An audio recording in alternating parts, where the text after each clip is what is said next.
그러면 어제 파기환송으로 인해서 정치권이 좀 많이 출렁이고 이쪽 국회랑 정치권 상황을 살펴볼 텐데 먼저요. 강금실 민주당 총괄선대위가 어제 대법원 판단을 상당히 비판을 했습니다. 그 내용부터 보도록 하겠습니다.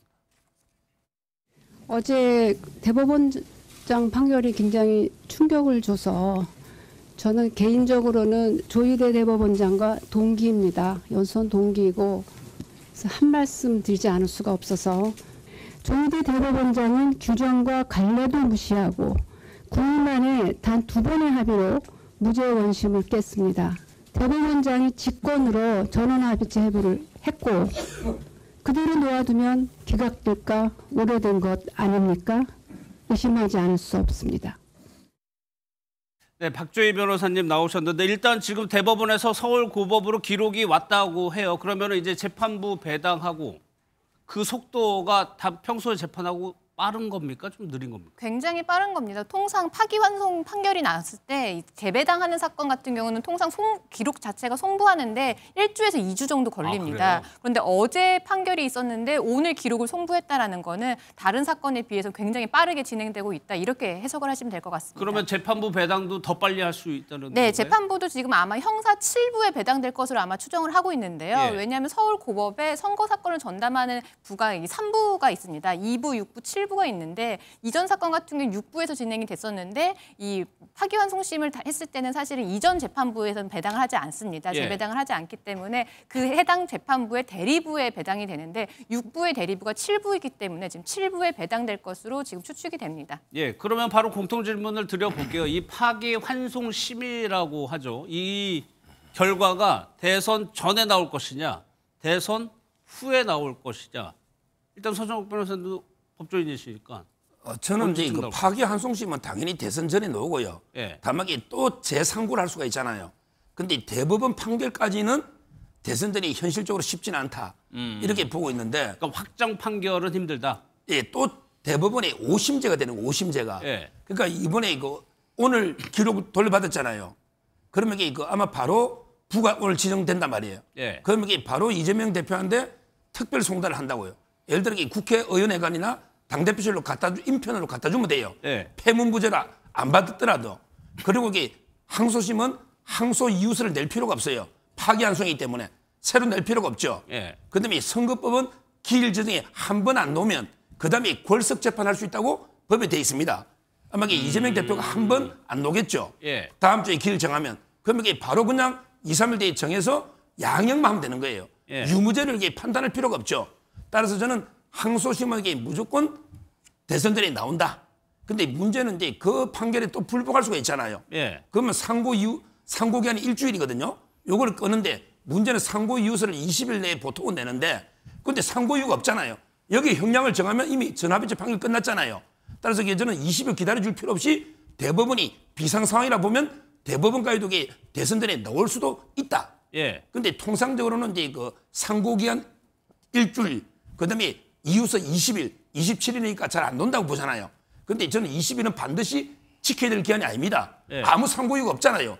이게 마지막이잖아요. 그럼 이게 대법원이 바로 선고해버리면 되는 거예요. 그럼 박조희 변호사께서는 어떻게 보세요? 사실 그 좀 굉장히 빨리 진행을 하면 절대적으로 불가능한 건 아닌데요. 예. 통상적인 절차와 비교를 했을 때는 과연 가능할까 이런 생각이 듭니다. 왜냐하면 지금 서 변호사님께서도 말씀해 주셨지만 원심 재판이 다시 진행이 되는 것이기 때문에 항소 이유서를 제출하거나 아니면 소송 기록 통지를 피고인한테 해줄 필요는 없습니다. 바로 재판기를 열면 되는데요. 문제는 이제 첫 기일날 사실 선고는 할 수는 없잖아요. 네. 그렇기 때문에 최소 재판은 2번은 열어야 되는 거죠. 그렇게 되면 그런데 재판기를 정하고 나면은 피고인 절차적인 권리를 위해서 일주일 정도 통지를 하게 됩니다. 근데 네. 통지를 하는 데까지 사실 일주일 정도 걸리는데 2번의 재판을 잡는다라고 했을 때는 그 사이에 2주가 사실은 소요가 되는 부분이죠. 네. 그렇기 때문에 굉장히 조속하게 처리를 한다라고 했을 때 해도 통상적인 재판 절차랑 비교를 했을 때 과연 한 달 안에 이 파기환송심 결과가 나올 것이냐 이 부분에 대해서는 사실 조금 의문은 있습니다. 그러니까 방어권 보장도 해야 되는 거니까요. 강성필 부대변인 당의 성을 어떻게 보고 있습니까?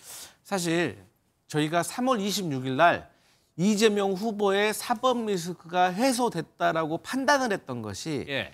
이렇게 대법에서 파기환송이 된다고 하더라도 고법으로 돌아가야 되고 고법에서는 또 서면 심리가 아니라 변론을 해야 되기 때문에 시간이 걸리잖아요. 그리고 또 거기서 혹여라도 안 좋은 결과가 나온다고 하더라도 우리가 재상고를 할 수가 있기 때문에 예. 그래서 우리가 물리적으로 대선 전에 이 어떤 사법 리스크가 다 해소됐다라고 판단을 했던 거예요. 그런데 어제 파기환송을 보면서 저희 민주당 내부적으로는 이러한 통산적인 분석이 상당히 나이브한 것이다. 예. 상당히 순진한 생각이다라는 우려가 엄청 커졌습니다. 아, 그래요? 그래서 저는 최악의 경우에 예. 대놓고 대법원이 이렇게 대통령 선거에 개입하고 있기 때문에 정말로 서정우 변호사님 말씀하셨던 것처럼 예. 물리적으로 불가능한 것이 아니라고 하면 무엇이든지 할 수 있는 대법원이다. 그렇기 때문에 저희가 대법원 그 대통령 선거 이전에도 예. 재상고까지도 끝나버릴 수 있는 가능성을 대비해야 된다라는 주장이 당내에 팽배합니다. 최악의 상황까지 가정을 네. 해야 된다. 네. 근데 여기서 출석이나 이제 이재명 후보가 출석을 해야 되는 거죠. 네. 여기서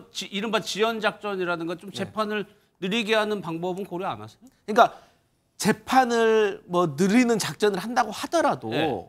그것은 그런 것까지 통상적으로 감안을 했을 때 어떻게 30일 만에 이게 대법원에 다시 그 유죄 확정이 되겠냐라는 건데 지금 일간의 보수 뭐 유튜버라든지 보수 측 인사들, 보수 법률가들 또 우리 서정우 변호사님도 방금 말씀하셨잖아요. 예. 이게 뭐 통상적이지는 않지만 물리적으로는 가능하다고 지금 주장을 하잖아요. 그렇기 때문에 저희는 충격적인 거예요. 예. 아니 이 정도 파기환송 그러니까 평의도 한 달에 한 번 열던 것을 한 달에 두 번 열어가지고 졸속으로 끝내버리고 그 6만 페이지가 되는 것도 받는지 안 받는지도 모를 만큼 그냥 다 끝내버리는 이 상황에서 예. 우리가 과연 통상적인 사법 절차에 대해서 우리가 의존을 해야 되나? 여기에 대해서 심각한 우려가 있다. 그래서 저희가 저희도 거기에 맞는 대책을 세워야겠다. 이런 생각하고 있습니다. 그런 맥락에서 지금 오늘 민주당이 법사위에서 형사소송법 개정안을 상정한 게 그 맥락이라는 말씀이시죠? 저는 개인적으로 그러한 것을 더 뛰어넘는 그 얘기도 이미 지금 이걸 뛰어넘는요? 이 기존에 지금 다 나와 있던 얘기입니다, 사실. 예. 근데 그것도 이제 국민의힘에서는 지금 뭐 김용민 의원이 발의해놨다가 뭐 끌고 있다가 국회에서 잡고 있다가 대통령이 바뀌면 예. 그때 이제 뭐 거부권을 행사하지 않아서 이게 통과될 것이다라는 것이 일반적인 거거든요.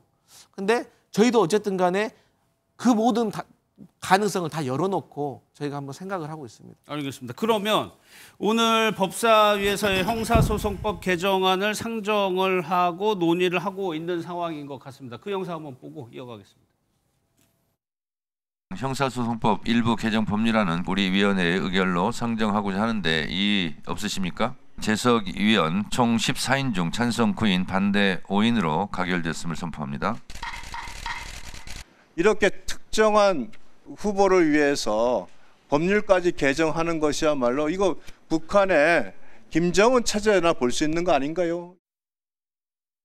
이 개정안 내용은 박주희 변호사님이 좀 설명을 해주세요. 대통령이 되면 이 재판 절차가 중단시키겠다는 겁니까? 어떤 내용입니까? 네, 지금 사실 문제되고 있는 것 중에 하나가 이 헌법에 있는 대통령의 불소추 특권이거든요. 근데 거기에 소추에는 기소만 해석이 되는 거냐, 포함이 되는 거냐, 아니면 기소와 재판 절차까지 모두 포함이 되는 거냐, 이 부분이 논란이 있는데 이걸 정리하겠다라고 지금 형사소송법을 개정을 하겠다라는 겁니다. 예. 아예 형사소송법에 이 현직 대통령에 대해서는 이 재판 절차를 중지하겠다는 규정을 중지한다는 규정을 넣어서 예. 이 지금 논란을 해소하겠다라는 거고요. 두 번째는 허위사실 공표죄 부분에 대해서도 지금 삭제를 하겠다라는 사실은 입장이라서 지금 형사소송법 오늘 이 개정안 발의된 거 포함해서 아마 허위사실 공표죄 부분에 대해서 또 개정안이 발의하지 않을까 그렇게 예상이 됩니다. 예.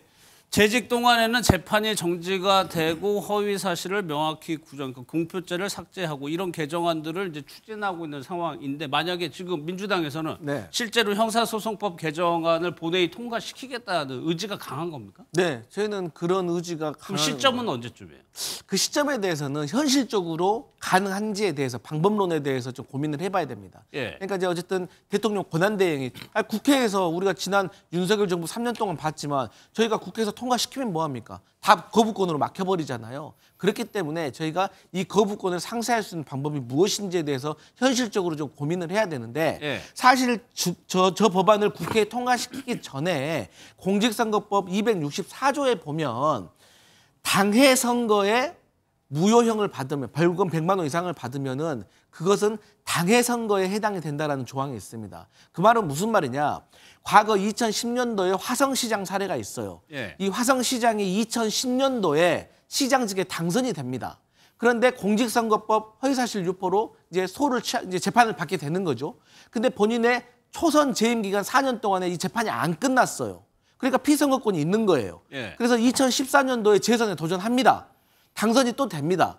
그런데 재임 기간 중에 첫 번째 재임이었던 2010년도에 공직선거법이 당선 무효형이 나온 거예요. 예. 그렇다고 하면 이분이 2014년도 재선 기간인데도 불구하고 그만둬야 되는 겁니까?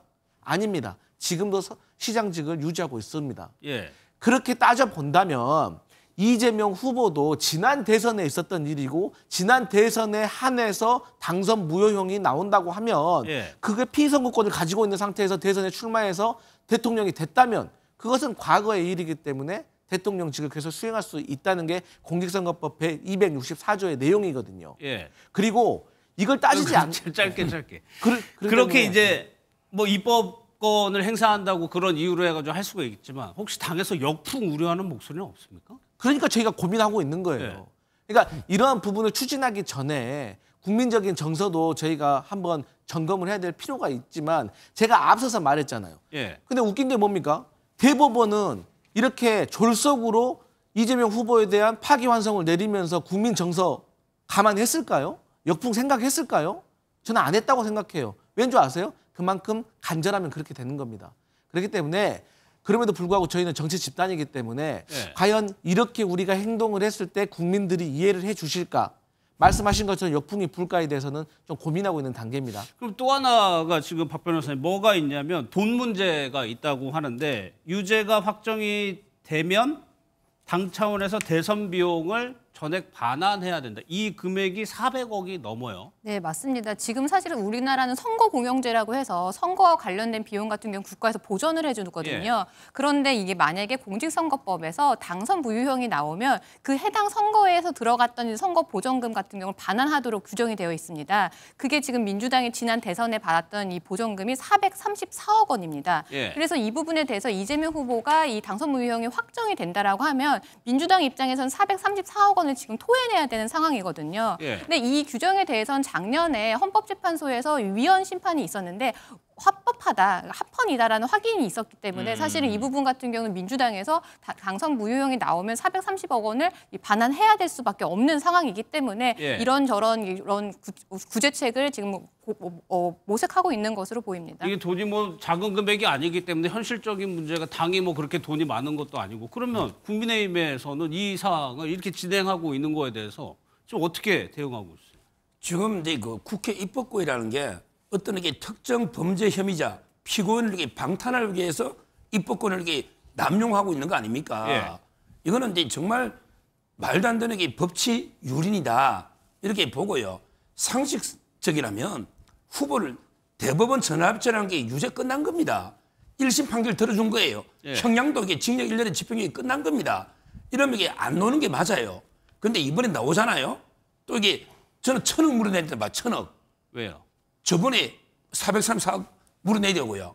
이번에 또 나라에서 보조받을 거 아닙니까? 근데 이번 선거도 재선거에 되면 무효가 되거든요. 예. 그러면 그것도 반환해야 되잖아요. 1,000억이라고 저는 봅니다. 법리적으로. 그것도 따라서 설 변호사님 생각이시죠? 아니 저번 434억은 이설이었고 예. 근데 이번에도 국고 보조가 한 500억 가까이 나올 겁니다. 근데 결과적으로 부적격자가 피선거권이 없는 사람이 나온 거 아닙니까? 예. 따라서 저는 지금이라도 이 후보를 왜 대법원에서 5월 1일 했겠습니까? 10일이면 후보 교체하는 시간 충분하거든요. 끝까지 고집을 피워서 막 날짜 싸움 하듯이 재판 중단하고 뭐 별의별 벌 만들어서 이래 하면요. 국민들이 어떻게 보겠습니까? 지금이라도 이 후보 바꾸는 게 맞아요. 근데 방금 말씀하신 것처럼 대법원이 민주당에게 선수 교체할 시간을 주기 위해서 5월 1일 날 지금 선고했다고 하잖아요. 이게 대법원의 대통령 선거 개입했다는 증거예요. 아니 본인들이 중앙선관위도 아니고 본인들이 정당도 아닌데 본인들이 서 변호사님 개인 생각이니까. 개인 생각이세요? 예. 그런데 그런 논리로 또 따지잖아요. 그러면 아니 파면된 대통령 때문에 조기 대선이 열려가지고 국민 열세 4천억이 지금 투입되게 됐어요. 그러면 국민의힘도 여기에 대해서 배상해야 되는 거 아닙니까? 그런 건 뭐 여쭤보고 싶습니다. 제가 그 부분 지금 민주당 안에서 후보 교체론 이거 싹 들어간 상황이죠. 얘기가 저희는 전혀 안 나오지도 나오죠. 않았습니다. 그렇다면 만약에 여론조사 뭐 당 자체적으로 돌릴 텐데 여론의 추이가 사실 가장 중요한 거 아니겠어요? 근데 애초에 사실 저희 민주당은 이재명 후보의 사법 리스크를 안고 출발했습니다. 왜냐하면 저희는 이재명 후보의 사법 리스크를 애초부터 부당한 검찰의 기소에서부터 시작됐다고 생각하는 거예요. 예. 그렇기 때문에 만약에 시간을 돌려가지고 3월 26일 날 이재명 후보가 항소심에서 유죄가 나왔다고 하더라도 예. 저희는 이재명 후보가 경선에 참여했을 것이고 그 경선을 통해서 후보가 됐다고 하면 저희는 당원과 국민과 지지자의 선택을 따르고 저희는 가는 겁니다.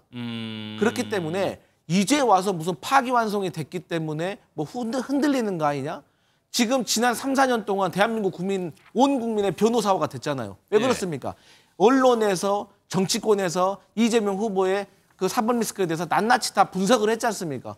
이 모든 것을 안고 국민들이 지난 총선에서도 이재명의 민주당에게 170석 이상을 만들어준 거예요. 예. 그렇기 때문에 저는 국민의 선택을 최우선의 가치로 생각하고 저는 이번에 파기환송 됐어도 묵묵히 간다. 말씀하셨던 것처럼 국민의 여론에 따라서 민심을 저희가 귀 기울이고 있지만 저희는 아직까지는 민심이 변했다는 걸 느끼지 못한다.